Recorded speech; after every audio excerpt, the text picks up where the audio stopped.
नमस्कार। मैं अरुण के Sharma, analyst one thought.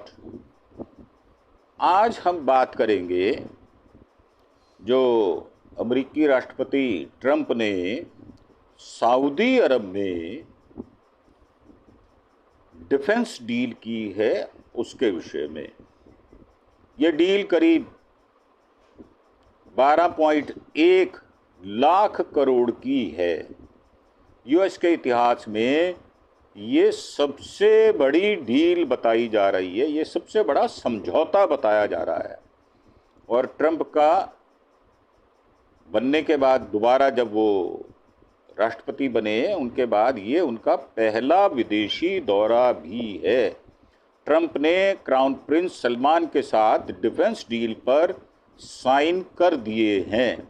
America और सऊदी अरब ने मंगलवार को 142 बिलियन डॉलर यानी करीब 12.1 लाख करोड़ की डिफेंस डील पर साइन किए गए हैं।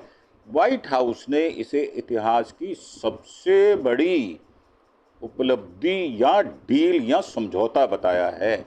इस समझौते में सऊदी अरब को C-130 ट्रांसपोर्ट विमान, मिसाइलें, रडार सिस्टम और कई एडवांस हथियार दिए जाएंगे।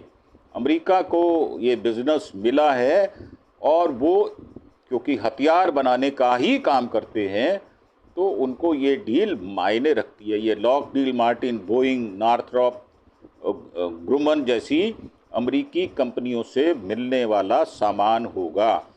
राष्ट्रपति बनने के बाद अपने आधिकारिक विदेशी दौरे पर सऊदी अरब पहुंचे थे और 4 दिन के मिडल ईस्ट दौरे पर पहले सऊदी अरब पहुंचे, फिर कतर जाएंगे, उसके बाद UAE भी जाएंगे। तो ये जो है इसको भारत पैनी निगाह से देख रहा है। राष्ट्रपति डोनाल्ड ट्रंप और क्राउन प्रिंस मोहम्मद बिन सलमान ने डील के पेपर एक्सचेंज कर लिए हैं। ट्रंप ने फिर से भारत और पाकिस्तान का जो सीज फायर है उसका क्रेडिट लेने की ओछी और बेमानी हरकत की है। क्राउन प्रिंस MBS से मुलाकात के बाद ट्रंप ने रियाद में सऊदी अरब अमेरिका इन्वेस्टमेंट फोरम को संबोधित किया। इस दौरान उन्होंने सऊदी और अमेरिका के बीच 80 साल की साझेदारी का भी जिक्र किया है। इन्वेस्टमेंट फोरम से ट्रंप के भाषण की कुछ बातें हैं जिनका उल्लेख करना बहुत ज़रूरी है। भारत पाकिस्तान के बीच सीज फायर को लेकर ट्रंप ने कहा था कि कुछ दिन पहले ही मेरी सरकार ने भारत और पाकिस्तान के बीच सीज फायर की मध्यस्थता की, जबकि भारत उसको सिरे से खारिज कर चुका, नकार चुका है। मैंने ऐसा करने के लिए व्यापार का इस्तेमाल किया। मतलब आप किसी देश की संप्रभुता, अखंडता के लिए आप इस प्रकार की ओछी बात करेंगे, जबकि भारत की जो विदेश नीति है उसमें स्पष्टता कहा गया है कि कश्मीर का मसला हम उसको मसला ही नहीं मानते बल्कि हम POK को मसला मानते हैं और पाकिस्तान एक आतंकवादी देश है। अगर वो इस तरह की बातचीत करता है तो हम उस पर तवज्जो नहीं देंगे, ना ही पाकिस्तान से जो हमारा कश्मीर है उसके विषय में कोई चर्चा की जाएगी, बल्कि हम चर्चा करेंगे जो पाकिस्तान ऑक्युपाइड कश्मीर है। आपने पाकिस्तान के विषय में जो अभी उसने शरारत की, भद्दी हरकत की है, उसके विषय में आप कुछ नहीं बोलते, आपके मुंह में ट्रंप साहब दही जम जाता है। तो मेरा मानना ये है कि इस प्रकार की अगर आप बात करते हैं तो आपकी छवि निजी तौर पर क्षीण तो होगी। एज ए प्रेसिडेंट अमेरिका उसकी क्षति को भी आप सिर्फ धक्का नीचा दिखाने का ही प्रयास कर रहे हैं। तो जो आप व्यापार के लिए कर रहे हैं वो आप करें, हमें उससे कोई लेना देना नहीं है। ट्रंप ने फोरम के मंच से घोषणा की वह सीरिया से लगे प्रतिबंध हटा रहा है ताकि देश को आर्थिक जीवन मिल सके। ट्रंप बुधवार को सीरिया के नए राष्ट्रपति से भी मिलने जा रहे हैं। ट्रंप ने कहा वो ईरान के साथ समझौता करना चाहते हैं। मुझे लगता है आप समझौता नहीं, उसको दबाना चाहते हैं। उन्होंने चेतावनी देते हुए कहा कि अगर उनका प्रस्ताव ठुकराया गया तो ईरान का ऑयल एक्सपोर्ट जीरो कर देंगे। तो ट्रम्प साहब, ये जो आप धमकी देते हो ना गीदड़ वाली, ये धमकी आपकी चलती नहीं है। कोई देश आपकी धमकी को मानने के लिए तैयार नहीं है। आपका खुद का देश, आपके खुद के 22 राज्य आपके खिलाफ मुहिम चलाए हुए हैं और आप इस तरह की बेवकूफ़ी वाली बातें करके अपनी प्रतिभा को नष्ट करने का काम कर रहे हैं। तो मेरा मानना ये है कि आप ईरान का ऑयल का एक्सपोर्ट जीरो कैसे कर देंगे, वो मेरी समझ से बाहर है। ट्रंप ने कहा उन्हें उम्मीद है कि सऊदी अरब भी अब्राहम अकॉर्ड में शामिल होगा। यह समझौता 2020 में अमेरिकी की मध्यस्थता में इजराइल, यूएई, बहरीन, सूडान और मोरक्को के बीच हुआ था। इजराइल गाजा वार को लेकर ट्रंप ने कहा कि गाजा के लोग बेहतर भविष्य के हकदार हैं, लेकिन ऐसा तब तक नहीं होगा जब तक उनके नेता निर्दोष लोगों पर अत्याचार बंद नहीं करते। तो आप ट्रंप साहब एक तरफा बात करते हैं, आप दोनों तरफ की बात को नहीं रखते। आपका जो पक्ष है वो इम्पार्शल नहीं है, वो पार्शल है। तो आप अपने पहले विचार को इम्पार्शल करें, उसके बाद बात करें। ट्रंप ने कहा कि अमेरिका यमन के हूती विद्रोहियों के खिलाफ मिलिट्री ऑपरेशन बंद कर देगा। अमेरिकी सेना ने मार्च में हूती लड़ाकों के खिलाफ 1100 से ज़्यादा हमले किए थे। यूक्रेन युद्ध को लेकर ट्रंप ने कहा कि विदेश मंत्री रूबियो इस लड़ाई को ख़त्म करने के तरीके पर बातचीत के लिए गुरुवार को इस्तांबुल जाएंगे। यहाँ पुतिन और जेलेंस्की से मुलाकात उनकी हो सकती है। सऊदी अरब की कुछ दौरे की फ़ोटो भी रिलीज़ की गई है। ट्रंप के विमान को सऊदी के लड़ाकू विमानों ने एयर स्पेस में एंटर करने के बाद एस्कॉर्ट भी किया है। एक्सपोर्ट पर ट्रंप का स्वागत करते हुए क्राउन प्रिंस मोहम्मद बिन सलमान ने उनको सम्मान भी दिया है। सऊदी महल में वो गए हैं, घुड़सवारों ने ट्रंप को एस्कॉर्ट किया। ये सब बातें जब इतने बड़े राष्ट्र का राष्ट्रपति होता है तो प्रोटोकॉल के अंदर ये सब बातें होती है। इसमें कुछ भी अनुचित नहीं है और कुछ भी अनोखा नहीं है। मेरा मानना ये है ये एक सामान्य प्रक्रिया भर है, इससे ज़्यादा इसका कोई महत्व नहीं है। ट्रंप को सऊदी की पारंपरिक काफ़ी परोसी गई। इस कॉफ़ी को कहवा या कहवा नाम से भी जाना जाता है। हमारे कश्मीर में भी ऐसा कहवा जो है वो मिलता है और लोग उसको पसंद करते हैं। ठंड से बचने के लिए एक ये सरल उपाय है। ये काफ़ी स्वाद में कड़वी होती है, जिसे कम करने के लिए इसमें खजूर डाला जाता है। तो खजूर जो है वहाँ की विशेष उत्पाद है जो वहाँ का, तो उसको पेश करना ये एक रिवायत भी हो सकती है। ट्रंप ने इन्वेस्टमेंट फोरम के बाद अमेरिका और सऊदी अरब के बिजनेसमैनों के साथ बातचीत भी की है, उनसे मीटिंग भी हुई है और उनके साथ तस्वीरें भी खिंचाई गई हैं। समिट में ब्लैक रॉक, सिटी ग्रुप, पैलिटर और क्वालकॉम और अल्फ़ाबेट जैसी प्रमुख और मशहूर कंपनियां भी शामिल हुई हैं। ट्रंप ने बोला है कि सऊदी प्रिंस उम्र से ज़्यादा होशियार हैं। तो आपकी उम्र तो मुझे लगता है कि 80 बरस की होने जा रही है। होशियार तो आप भी बहुत हैं, बल्कि चालाक ही हैं और धूर्त भी पक्के हैं। जहाँ तक मेरा मानना ये है कि ट्रंप की जो पर्सनैलिटी है वो एक झूठे व्यक्ति और धूर्त आदमी की पर्सनैलिटी है। सऊदी अरब के दौरे पर पहुंचे अमेरिकी राष्ट्रपति ट्रंप ने क्राउन प्रिंस मोहम्मद बिन सलमान की तरफ से की है। ट्रंप ने क्राउन प्रिंस को लेकर कहा कि मुझे सच में लगता है कि हम एक दूसरे को बहुत पसंद करते हैं। जब दूसरे देश से आपने व्यापार करना है, उनसे फ़ायदा लेना है, अपने देश को प्रॉफिट देना है, तो आपको इस तरह की भाषा का प्रयोग करना ही पड़ेगा और हमें उस पर कोई एतराज़ नहीं है। ट्रंप ने कहा कि यह मोहम्मद बिन सलमान को बहुत अच्छी तरह से जानते हैं और उनसे प्रभावित हैं।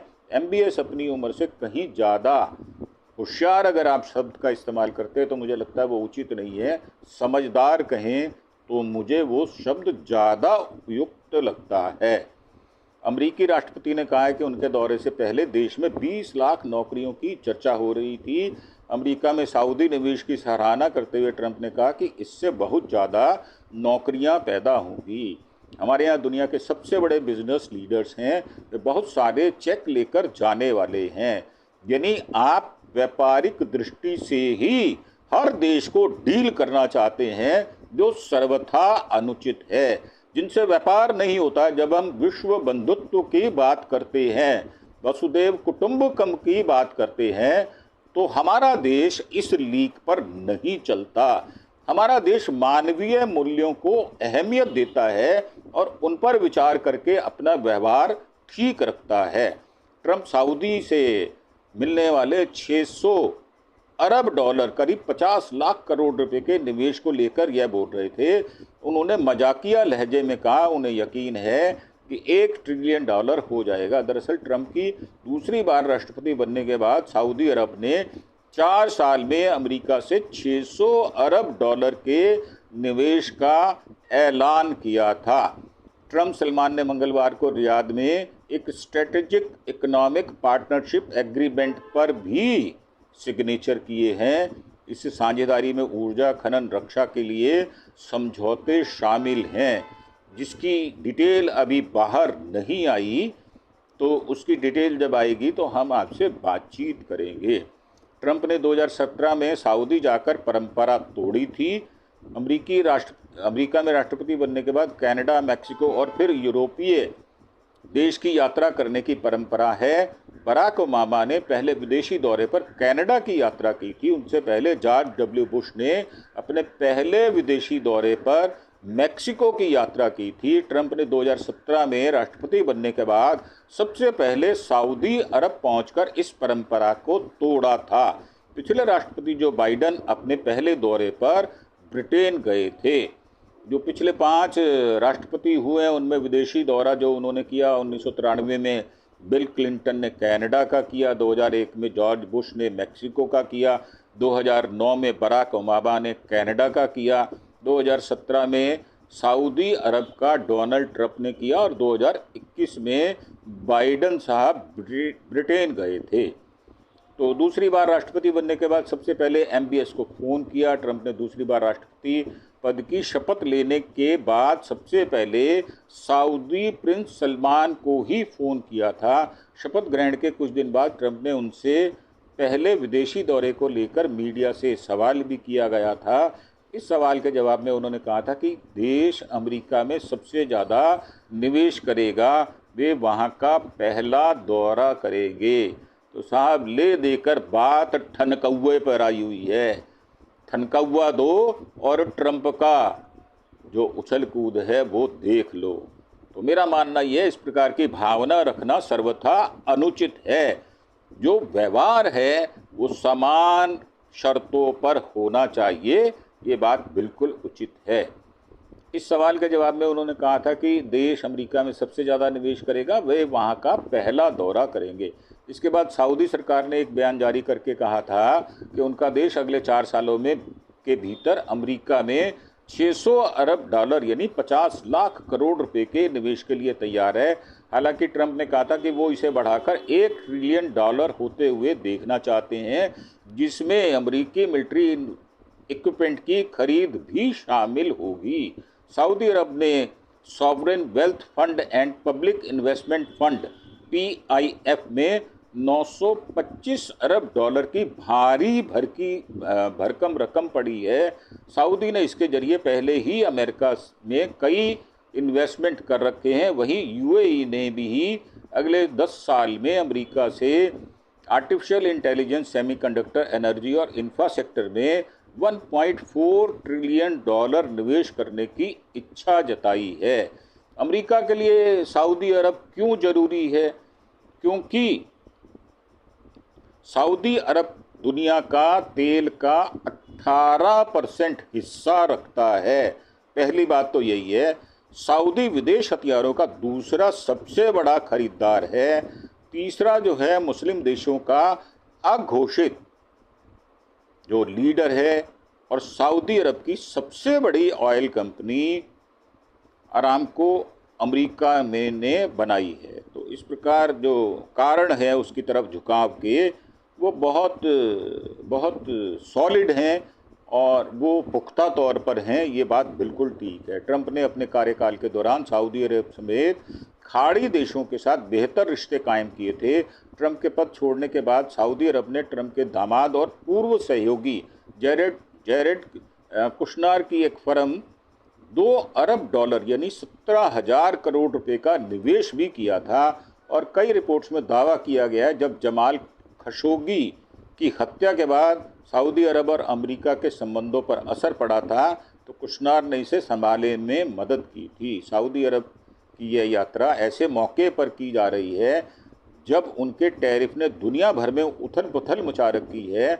इस साल के शुरुआती 3 महीनों में अमेरिका के आर्थिक प्रोडक्शन के अंदर गिरावट आई है, जो पिछले 3 सालों में पहली सबसे बड़ी गिरावट है। यूएस सऊदी का 2.20 लाख करोड़ का जो ट्रेड है उसमें अमेरिका से सऊदी में एक्सपोर्ट का जो ट्रेड है 1.12 लाख करोड़ है और अमेरिका में सऊदी का जो इंपोर्ट है वो 1.07 लाख करोड़ है।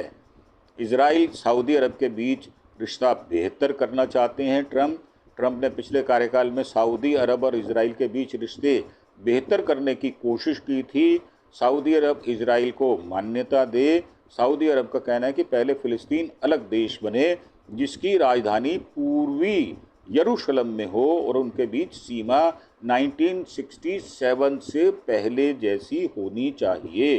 दूसरी बार बने राष्ट्रपति ट्रंप ने ये उम्मीद जताई है कि सऊदी अरब अब्राहम अकॉर्ड को मानेगा। इस समझौते के तहत सऊदी अरब एक देश के तौर पर इजराइल को मान्यता देगा। ट्रंप ने अपने पहले कार्यक्रम में इजराइल और कई इस्लामिक देशों के बीच रिश्ते बेहतर भी कराए थे। बहरीन, यूएई, मोरक्को और सूडान ने ट्रंप के दौरे पर इजराइल के से संबंध कायम किए थे। मिडल ईस्ट में अमेरिका के प्रमुख सैन्य बेस भी हैं जिनमें सीरिया है, इराक है, ईरान है, जॉर्डन है, सऊदी अरब है, यमन है, ओमान है, जिबूती है। इस प्रकार कई देशों में उनके सैनिक ठिकाने भी हैं। तो टोटल जो बात हमें समझ में आती है, अमेरिका सिर्फ व्यापार के रिश्तों के दम पर लोगों से व्यवहार करना जानता है और ये बहुत वर्ड अगर रिलेशनशिप को देखा जाए तो इसको बहुत अच्छा नहीं माना जा सकता। जो देश उनसे व्यापार नहीं करते उनके प्रति भी सद्भावना रखनी चाहिए। मात्र व्यापार एक ऐसी चीज नहीं है कि जिसके दम पर हम पूरे विश्व में 180 देशों से अपने संबंध सौहार्दपूर्वक रखें और मानवता के नाते जो हमें व्यवहार करना चाहिए उससे हटकर बात करें। ये ट्रंप साहब के लिए उचित नहीं होगा। भारत ऐसी बातों पर विश्वास नहीं करता। भारत अपने पड़ोसियों से या और देश हैं उनसे समभाव रखता है, उनसे ना वो दुश्मनी चाहता है और ना ही ऐसी कोई बात करना चाहता है जिससे भारत के हितों की रक्षा ना होती हो। भारत अपने हितों की रक्षा के लिए वही बात करता है जो एक न्यूट्रल आदमी, सामान्य आदमी बात करता है, बिना किसी पक्ष को पकड़े हुए हमेशा इम्पार्शल बात करता रहा है। भारत की विदेश नीति भी इस प्रकार की है जो सबको समान रूप से देखती है। तो मैं मानता हूँ कि भारत की नीति पूरे विश्व में विदेश नीति सबसे उत्कृष्ट है। इन्हीं शब्दों के साथ मैं आपसे आज्ञा लूँगा और एक बार फिर से प्रार्थना कि आप हमारे जो इस प्रकार के एपिसोड्स होते हैं उनको 1 बार, 2 बार, 3 बार अवश्य देखें ताकि आपको भरपूर इन्फॉर्मेशन जो हम प्रोवाइड कर रहे हैं वो समझ आ सके। इसी के साथ एक प्रार्थना, आप हमारे चैनल अरुण के शर्मा एनालिस्ट वन थॉट को सब्सक्राइब अवश्य करें। जब आप हमारे चैनल को सब्सक्राइब करते हैं तो उससे हमें ताकत मिलती है अपनी बात कहने की और सूचनाओं को इकट्ठा करके हम आपको प्रोवाइड करने का काम भी करते हैं। इसी के साथ धन्यवाद। जय हिंद, जय भारत।